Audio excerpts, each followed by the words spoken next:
पर्यावरण और धारणी विकास, environment and sustainable development. आज इस वीडियो में इसी के बारे में जानकारी प्राप्त करेंगे। आर्थिक विकास को उस प्रक्रिया के रूप में परिभाषित किया जाता है जिसके दौरान देश में वस्तुओं और सेवाओं के उत्पादन में वृद्धि होती है। उत्पादन में वृद्धि के कारण प्राकृतिक संपदा कम होती जाती है। जब किसी भी देश का आर्थिक विकास होता है, आर्थिक विकास से क्या होता है? वस्तुओं और सेवाओं का उत्पादन में वृद्धि होती है। जब वस्तुओं और सेवाओं के उत्पादन में वृद्धि हो रही है, इसका मतलब वहाँ पर प्राकृतिक संपदा का शोषण हो रहा है और प्राकृतिक संपदा कम होते जा रही है। उत्पादन की वर्तमान टेक्नोलॉजी प्राकृतिक साधनों का बहुत अधिक शोषण कर रही है।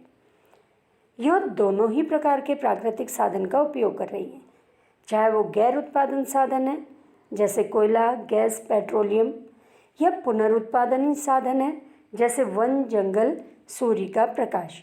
तो इन दोनों तरह के साधनों का बहुत अधिक शोषण हो रहा है। अब देखिए, गैर पुनरुत्पादन साधन कौन होते हैं? ऐसे साधन जो एक बार अगर ख़त्म हो गए तो उनको बनने में, फिर से मिलने में हजारों लाखों साल लगते हैं।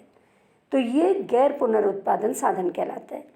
दूसरी तरह के साधन पुनरुत्पादन साधन है, जैसे ऐसे साधन जिनका यूज़ होते जा रहा है, इस्तेमाल में आते जा रहे हैं, लेकिन वो फिर से प्राप्त होते जा रहे हैं, वो पुनरुत्पादन साधन कहलाते हैं। जैसे सूर्य का प्रकाश है, वायु है, जल है, जंगल है, वन है, ये पुनरुत्पादन साधन है, क्योंकि अगर एक बार हम इनका यूज़ करते रह रहे हैं, फिर से ये हमको मिलते रहते हैं। लेकिन वन और जंगल पुनरुत्पादन तब होंगे जब अगर हम वनों को समाप्त करेंगे या जंगल को समाप्त करने के बाद फिर से हम पेड़ लगाएं या फिर से हम जंगल बनाएं, तब ये पुनरुत्पादन साधन के अंतर्गत आएंगे। सतत विकास की अवधारणा का प्रतिपादन सबसे पहले 1987 में पर्यावरण एवं विकास के लिए विश्व आयोग के द्वारा प्रकाशित अवर कॉमन फ्यूचर नामक ब्रूनलैंड रिपोर्ट में किया गया था। धारणीय और जो सतत विकास है या सस्टेनेबल डेवलपमेंट है, इसका मतलब क्या है? ऐसा विकास जो जारी रह सके, टिकाऊ बना रह सके। सतत विकास वह प्रक्रिया है जिसमें आर्थिक, कृषि, उद्योग क्षेत्र में विकास नीतियों का निर्धारण इस प्रकार किया जाता है जिससे विकास को आर्थिक, सामाजिक और पर्यावरण की दृष्टि से कायम रखा जा सके। इसका मतलब क्या हुआ? धारणीय विकास या सतत विकास ऐसा विकास है जिसमें पर्यावरण को बिना नुकसान पहुंचाए किसी भी देश की आर्थिक और सामाजिक उन्नति या आर्थिक या सामाजिक विकास किया जा सकता है, उसको सतत विकास कहा जाता है। धारणीय अथवा सतत विकास में न केवल वर्तमान पीढ़ी के बल्कि भावी पीढ़ी के विकास को भी ध्यान रखा जाता है। भावी पीढ़ी का विकास कब होगा? जब उनको प्राकृतिक संसाधन प्रचुर मात्रा में मिलते रहेंगे। वर्तमान पीढ़ी का विकास भावी पीढ़ी के विकास की लागत पर नहीं होना चाहिए। मतलब जो वर्तमान पीढ़ी का विकास है, अगर केवल इसी को ध्यान में रखकर विकास किया जाएगा तो आने वाली भावी पीढ़ी को बहुत अधिक नुकसान उठाना पड़ेगा। ब्रूनलैंड आयोग द्वारा दी गई परिभाषा: विकास की वह प्रक्रिया जिसमें वर्तमान की आवश्यकताएं भावी पीढ़ी की क्षमता, योग्यताओं में समझौता किए बिना पूरी की जाती है, धारणीय विकास कहलाती है।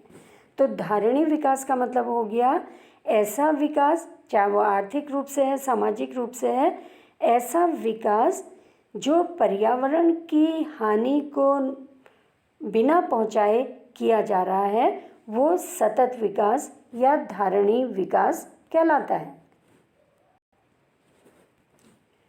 धारणीय तथा सतत विकास आर्थिक विकास की वह प्रक्रिया है जिसका उद्देश्य प्राकृतिक संसाधनों, पर्यावरण को बिना नुकसान पहुंचाए वर्तमान और भावी पीढ़ियों दोनों के जीवन की गुणवत्ता को बनाए रखना है।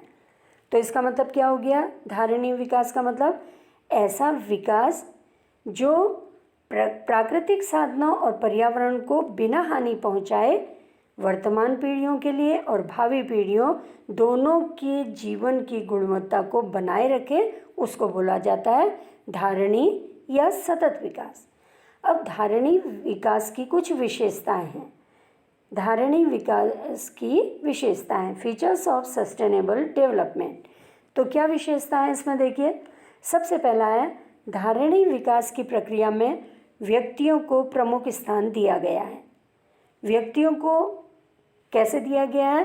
क्योंकि अगर पर्यावरण सुरक्षित रहेगा, प्राकृतिक संसाधन सुरक्षित रहेंगे तो हर व्यक्ति को उससे फायदा पहुंचेगा। दूसरा है धारणीय विकास समानता तथा सामाजिक न्याय के सिद्धांतों पर आधारित है। इस संकल्पना में प्रत्येक व्यक्ति को न कुछ अधिकार, व्यक्ति को उचित अवसर प्रदान करने का प्रयास किया जाता है। मतलब धारणीय विकास जो है ये समानता और सामाजिक न्याय के सिद्धांतों पर आधारित है। इसमें सभी का विकास किया जाता है और ये विकास कैसे होगा? पर्यावरण की दृष्टि से, प्राकृतिक दृष्टि से, सामाजिक दृष्टि से, आर्थिक दृष्टि से, ये हर तरह से विकास होगा। और ये तब होगा जब हम प्राकृतिक और प्रकृति और पर्यावरण का ध्यान देंगे। इसी तरह से देखिए धारणीय विकास की और क्या विशेषताएं हैं।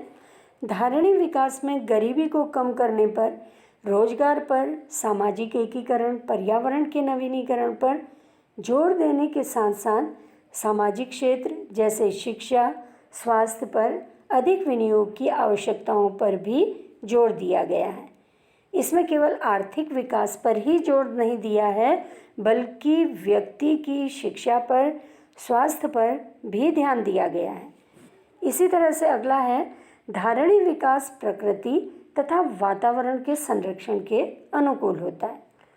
पांचवा जो विशेषता है, धारणीय विकास में पर्यावरण को केवल संरक्षित नहीं किया जाता, बल्कि उसमें गुणात्मक सुधार के प्रयास भी किए जाते हैं। जैसे धारणीय विकास में पर्यावरण के जैसे घटक क्या हैं? वायु, जल, भूमि की गुणवत्ता बनी रहती है। मतलब केवल संरक्षण नहीं किया जा रहा है, जल की गुणवत्ता बनाए रखनी है, वायु की गुणवत्ता का ध्यान रखना है, इसी तरह से भूमि की उपजाऊपन को बनाए रखना है, क्योंकि भावी पीढ़ियों की ये हम जो है भावी पीढ़ियों की सामूहिक विरासत को एक तरह से उनको सौंपने का कार्य कर रहे हैं।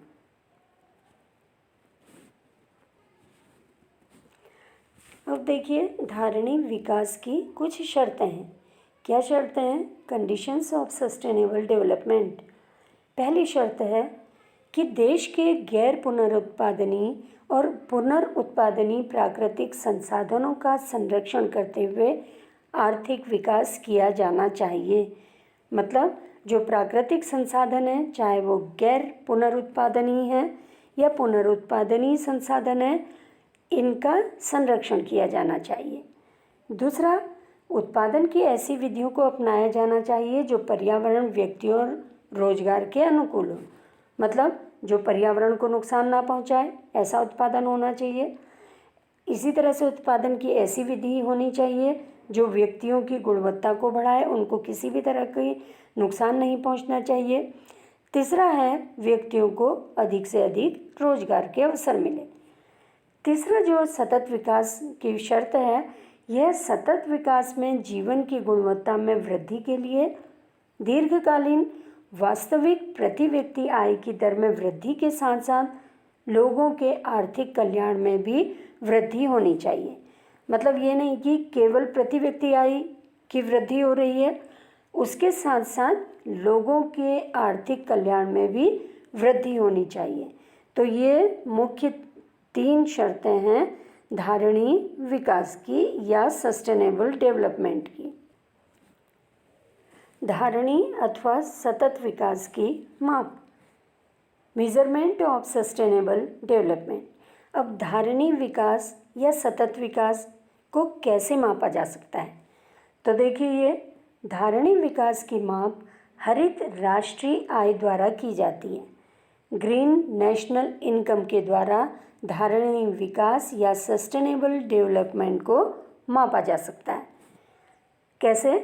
ध्यान से देखिए, हरित राष्ट्रीय आय वह राष्ट्रीय आय है जो शुद्ध राष्ट्रीय आय और प्राकृतिक साधनों के शोषण तथा पर्यावरण दूषित होने के परिणाम को ध्यान में रखती है। अब देखिए यहाँ पे कैसे निकालते हैं इसको।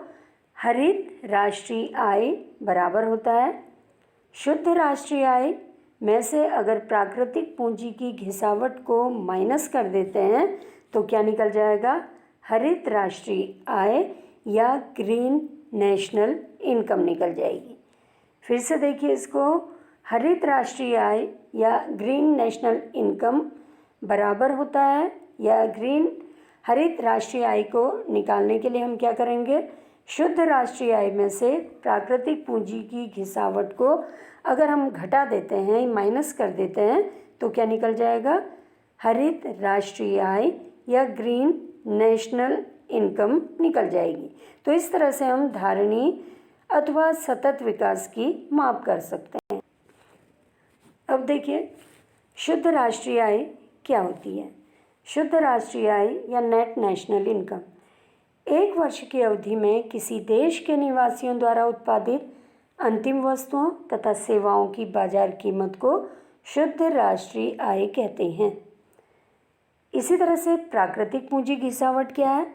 Depreciation of natural capital. इसका मतलब क्या हुआ? विकास की प्रक्रिया में प्राकृतिक साधनों का निरंतर प्रयोग से उनकी कीमतों में कमी होती है और इसी को क्या बोला जाता है? प्राकृतिक पूंजी की घिसावट बोला जाता है।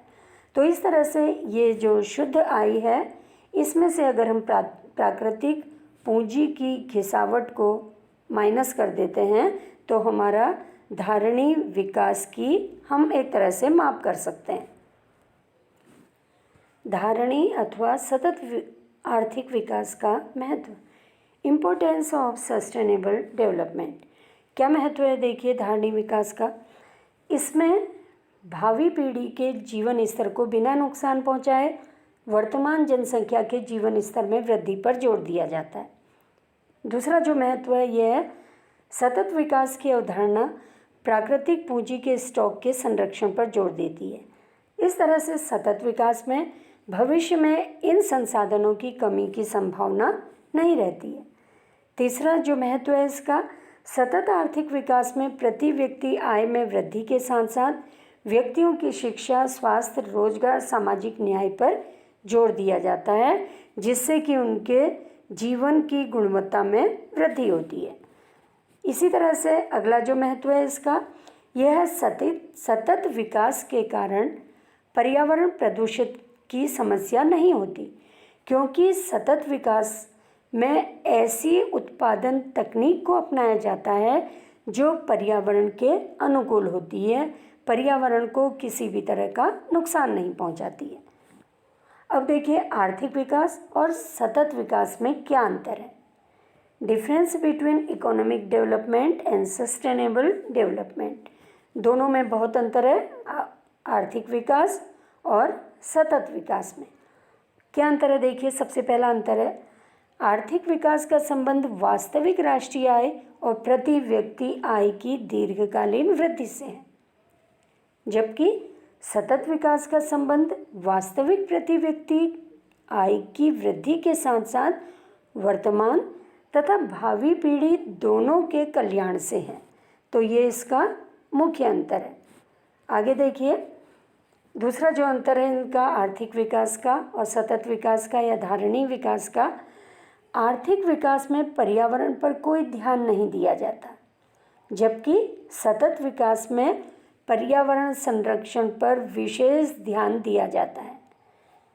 तीसरा जो है आर्थिक विकास में प्राकृतिक साधनों का विदोहन किया जाता है, ज़रूरत से ज़्यादा उपयोग किया जाता है प्राकृतिक साधनों का, जबकि सतत विकास में प्राकृतिक साधनों का विवेकशील विदोहन किया जाता है या समझकर उनका उपयोग किया जाता है।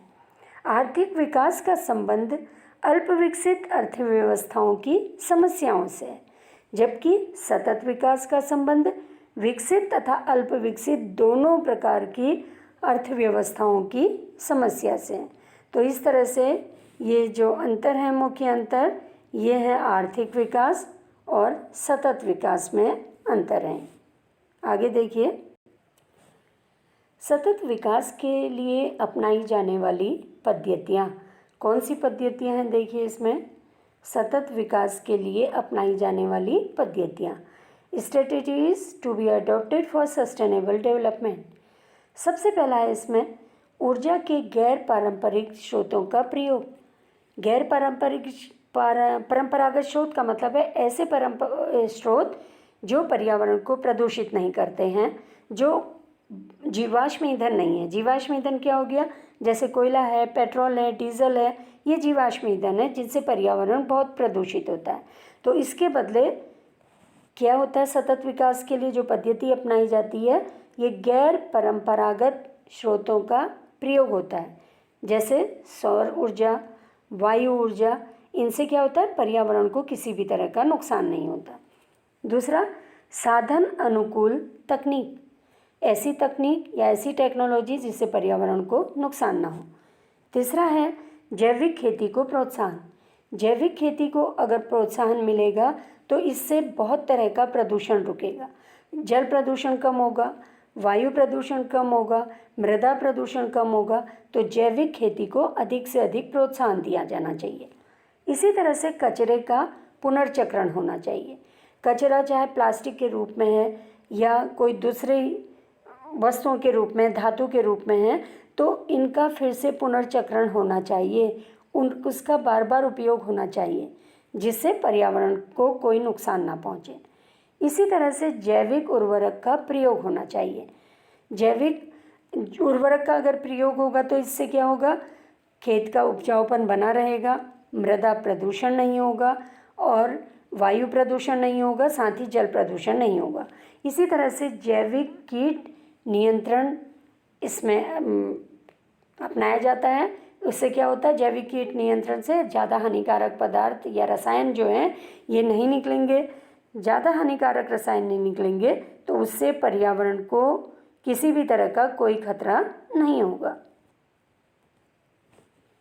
अब देखिए पर्यावरण। पर्यावरण से अभिप्राय उस समूची भौतिक और जैविक व्यवस्था से है जिसमें जीवधारी रहते हैं, बढ़ते हैं, पनपते हैं और अपनी स्वाभाविक प्रवृत्तियों का विकास करते हैं। अब पर्यावरण के कार्य और उसकी भूमिका, functions and significance of environment. तो सबसे पहला इसका कार्य और भूमिका क्या है? पर्यावरण दोनों प्रकार के संसाधनों, नवीकरणीय और गैर नवीकरणीय की आपूर्ति करता है। पर्यावरण से ही हमको क्या मिल रहे हैं? नवीकरणीय साधन मिल रहे हैं और गैर नवीकरणीय साधन मिल रहे हैं। नवीकरणीय साधन कौन सा हो गया? जैसे सूरज का प्रकाश है, वायु है, जल है, मिट्टी है, ये हमको लगातार मिलते रहती है। और गैर नवीकरणीय जो एक बार प्रयोग आने के बाद समाप्त हो जाते हैं, जैसे कोयला है, पेट्रोल है, डीजल है, ये जो हैं ये गैर नवीकरणीय साधन कहलाते हैं। इसी तरह से दूसरा जो है पर्यावरण के कार्य, यह देखो पर्यावरण के तत्व जीवन यापन के लिए आवश्यक है। चाहे वायु है, जल है, मिट्टी है, ये सब जीवन के लिए आवश्यक है, बहुत ज़रूरी है। इसी तरह से पर्यावरण अपशिष्टों को आत्मसात करता है। इसका मतलब क्या हुआ? पर्यावरण में जो हानिकारक पदार्थ होते हैं उनको वो अपने में आत्मसात कर लेता है। मतलब जैसे अगर मान लीजिए कोई पत्ते हैं या फल हैं, अगर सड़ रहा है वो, तो उससे क्या होता है, जिन चीज़ों से वो बना है वो फिर से वायुमंडल में मिल जाते हैं, पर्यावरण में मिल जाते हैं। जैसे ये किससे बने हो सकते हैं? कार्बन, ऑक्सीजन, हाइड्रोजन, नाइट्रोजन, इन चीज़ों से बने हैं, तो पर्यावरण उनको फिर से अपने में आत्मसात कर लेता है। चौथा, पर्यावरण जीवन की गुणवत्ता को बढ़ाता है। जीवन की गुणवत्ता कैसे बढ़ेगी? अगर पर्यावरण अच्छा होगा, पर्यावरण शुद्ध होगा, उस देश के व्यक्ति स्वस्थ होंगे।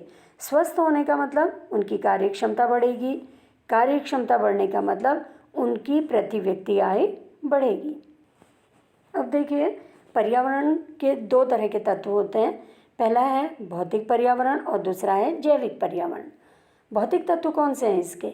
जैसे भूमि है, जल है, पर्वत है, खनिज है, ये निष्क्रिय तत्व हैं। दूसरा, सक्रिय तत्व कौन से हो गए इसके? जीव जंतु, पेड़ पौधे या छोटे बैक्टीरिया, वायरस, ये जैविक पर्यावरण के अंतर्गत आते हैं। तो भौतिक तत्व और जो जैविक तत्व हैं, इन दोनों के मिलने से ही पर्यावरण बनता है। अब आगे देखिए, वैश्विक उष्णता, ग्लोबल वार्मिंग, सबने सुना होगा ये शब्द ग्लोबल वार्मिंग। क्या है? देखिए, ग्लोबल वार्मिंग वैश्विक उष्णता और औद्योगिक क्रांति से ग्रीन हाउस गैसों में वृद्धि के परिणाम स्वरूप पृथ्वी के निचले वायुमंडल के औसत तापमान में क्रमिक बढ़ोतरी है। इसका मतलब क्या हुआ? ग्लोबल वार्मिंग हम किसको कहते हैं?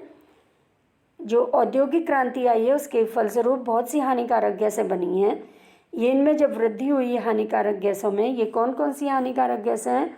जैसे देखिए, कार्बन डाइऑक्साइड है, या इसी तरह से मेथेन है और क्लोरोफ्लोरोकार्बन है, ये और पानी की वाष्प है। ये पदार्थ जो हैं ग्रीन हाउस गैसें इसको कहते हैं। ये जो गैसें हैं ये ग्रीन हाउस गैसें कहलाती हैं।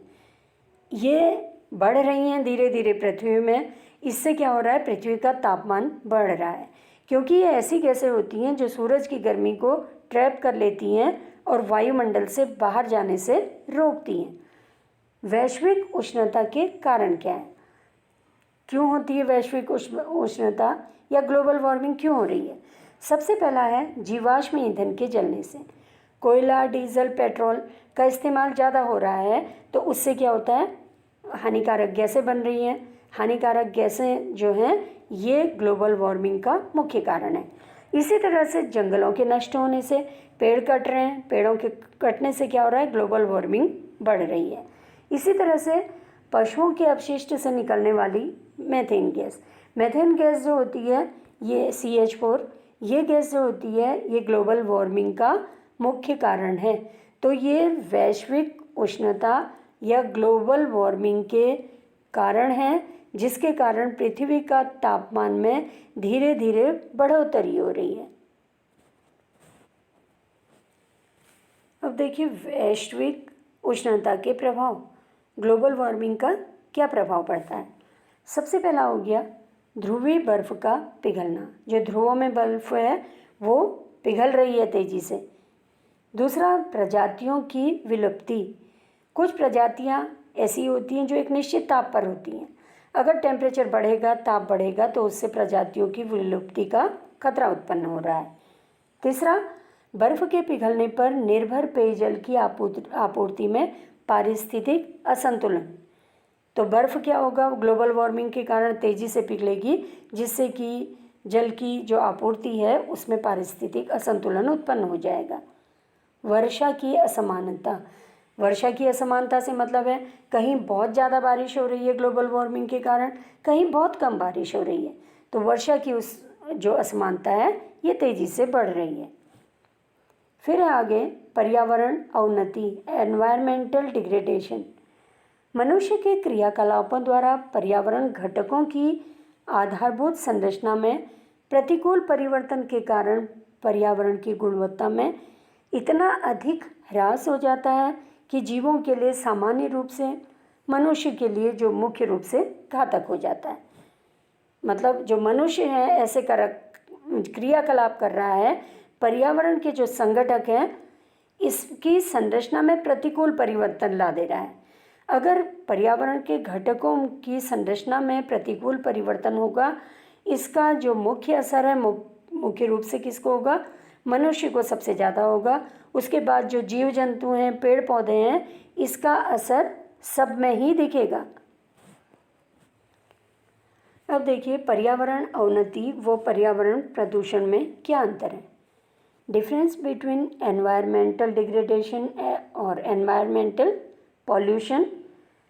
अब इसमें देखिए क्या है, पर्यावरण अवनति के अंतर्गत प्राकृतिक एवं मानव जनित कारणों से स्थानीय, प्रादेशिक एवं विश्व स्तर पर पर्यावरण की गुणवत्ता में गिरावट को सम्मिलित किया जाता है, जबकि पर्यावरण प्रदूषण के अंतर्गत मानवीय कारणों द्वारा स्थानीय स्तर पर पर्यावरण की गुणवत्ता में कमी को सम्मिलित किया जाता है।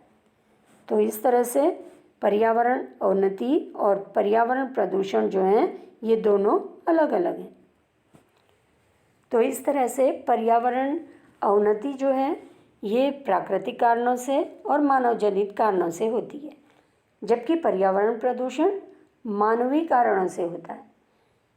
इसी तरह से देखिए, पर्यावरण जो अवनति है इससे क्या होता है, स्थानीय, प्रादेशिक और विश्व स्तर पर पर्यावरण की गुणवत्ता में कमी आ जाती है, जबकि पर्यावरण प्रदूषण से क्या होता है, स्थानीय स्तर पर पर्यावरण की गुणवत्ता में कमी आती है।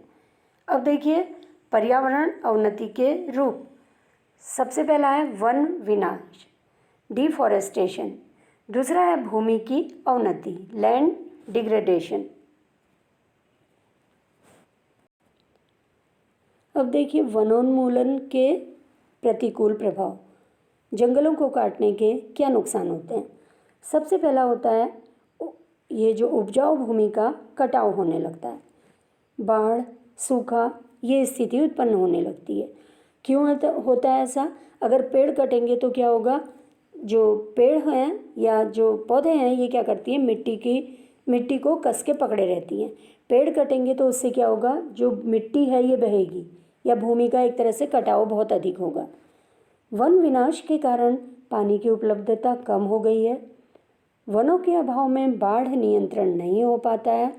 इसी तरह से भूस्खलन की मात्रा बढ़ जाती है।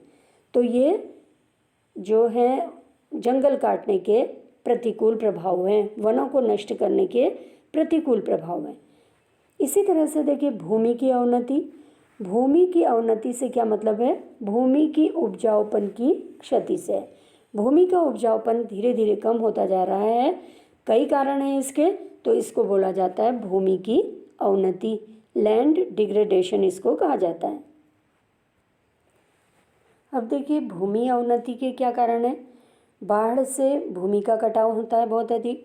इसी तरह से जल तथा वायु के कारण भूमि की ऊपरी सतह का कटाव हो जाता है, मिट्टी बह जाती है। जल के कारण या वायु के कारण ऊपरी लेयर जो होती है मिट्टी की, ये इसका कटाव होने लगता है। इसी तरह से वनों का अधिक मात्रा में कटाव होने से भूमि अवनति होती है।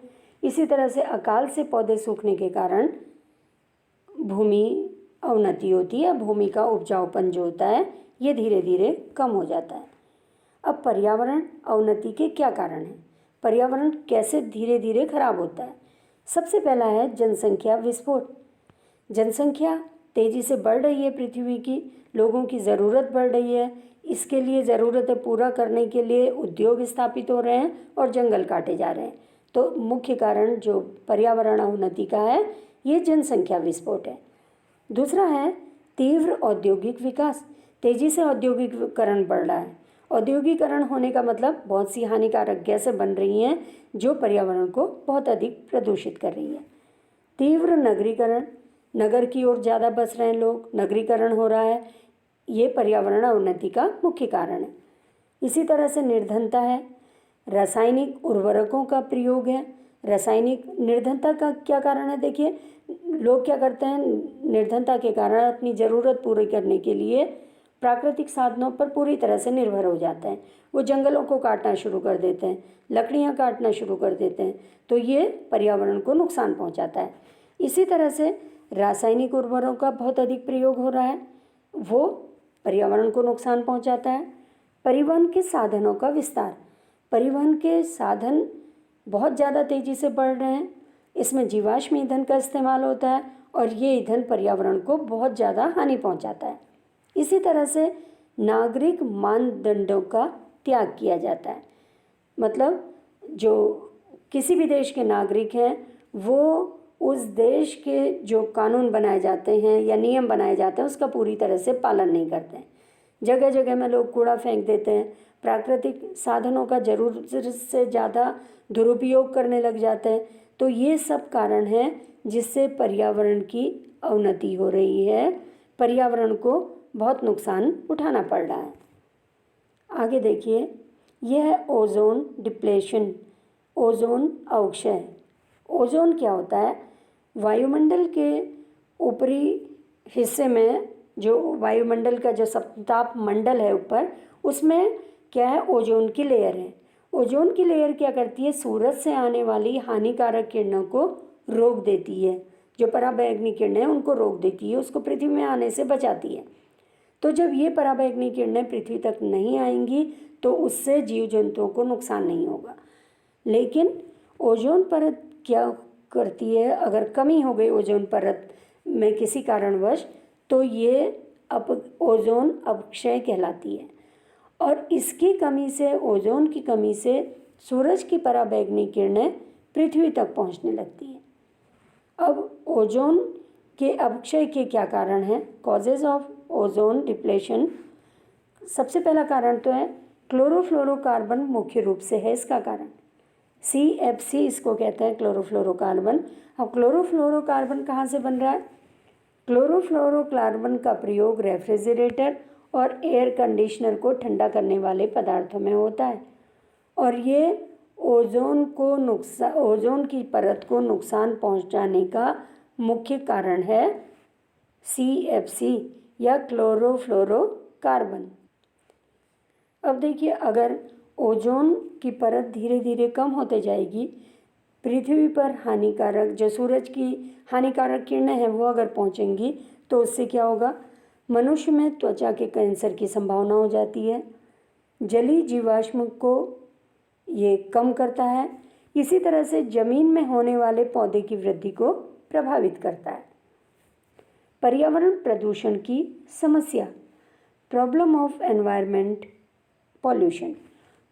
पर्यावरण में दूषित पदार्थ की उपस्थिति को पर्यावरण प्रदूषण कहा जाता है। जब दूषित पदार्थ या हानिकारक पदार्थ पर्यावरण में मिल जाते हैं तो इसको पर्यावरण प्रदूषण कहा जाता है।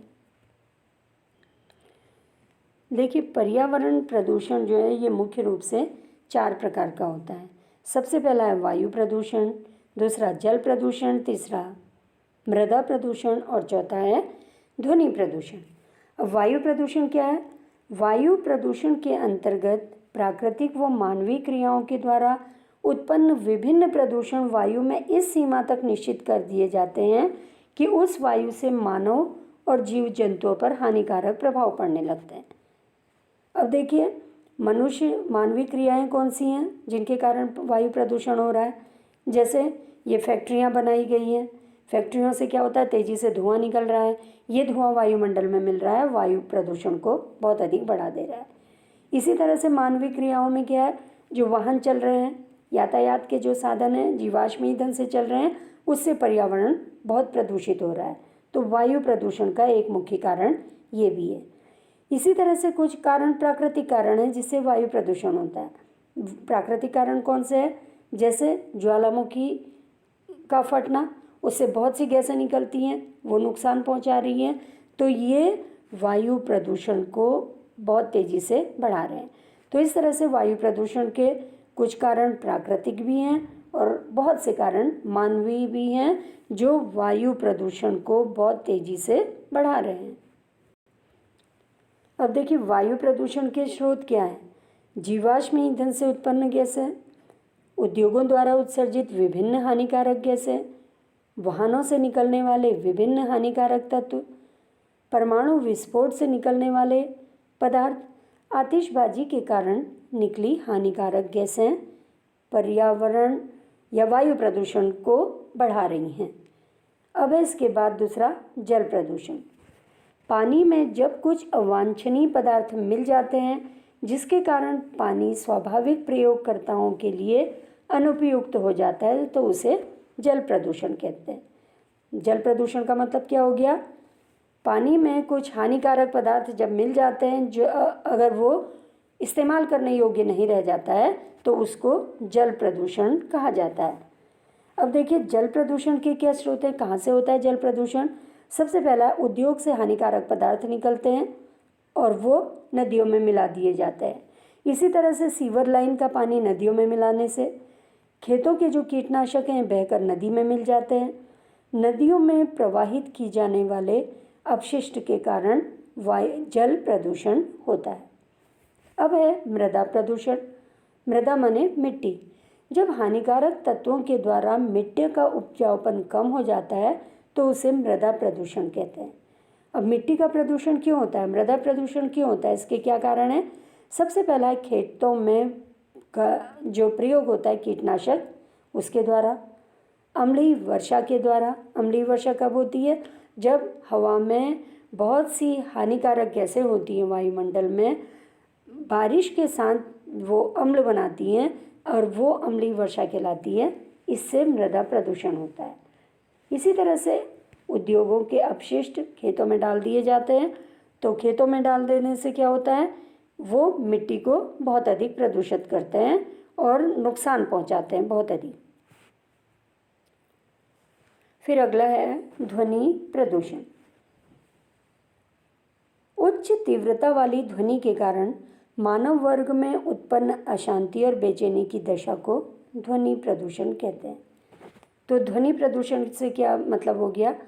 उच्च तीव्रता वाली ऐसी ध्वनि जो मनुष्य को बेचैनी उत्पन्न कर रही है, उसमें अशांति उत्पन्न कर दे रही है, उसको ध्वनि प्रदूषण कहते हैं।